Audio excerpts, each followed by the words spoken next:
Rrëzimi i presidentit të Venezuelës Nicolas Maduro ka ngjallur një shpresë të re tek demokratët në betejën e tyre kundër Edi Ramës.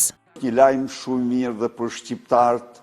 Berisha shkoi këtë të shtunë në zyrën e tij në Selim Blu dhe nisi këtë vit me lajme që erdhën prej Amerikës së Jugut, ku ushtria amerikane rrëzoi prej pushtetit Maduron. Këto zhvillime në Venezuelë janë një inkurajim shumë i madh për opozitën shqiptare për të bërë detyrën e vet largimin sa më shpejt nga pushteti të një personi, të një diktatori që qëndron mbi votën e grabitur. Siç duket, kreu i Selis Blu pret që betejat e tij të përsëritura të ndihmohen këtë herë prej një ndërhyrjeje në Shqipëri të ushtrisë amerikane, por kjo megjithatë nuk do e largojë Berishën nga planet për të bërë protesta poshtë zyrës së Edi Ramës. Do të përgatitem dhe jemi të përgatitur për protesta të reja të fuqishme në moton ja vdekje ja liri, dhe ne do fitojmë.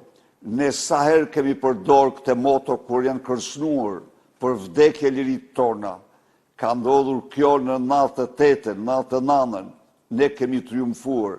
Ka ndodhur në 91-shin, ne kemi triumfuar. Këtë herë do të tentoj të bashkoj forcat me të tjerë si Lapajt, që qëndron prej shumë ditësh në hyrjen e kryeministrisë. Së shpejti ne do organizojmë një tërheqje të përbashkët me forcat politike dhe faktorë të tjerë të shoqërisë shqiptare, pikërisht për të krijuar një front sa më të gjerë të përbashkët në këtë betejë.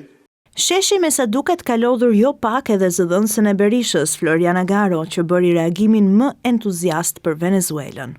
Përshëndes çdo akt që synon të jap fund regjimeve autoritare dhe të hapë rrugën për demokraci dhe zgjedhje të lira të ndershme. Qëllimi nuk është ndëshkimi i popujve, por çlirimi i tyre nga pushtetet që i kanë marrë peng. Shqipërisë do të vijë radha shpejt.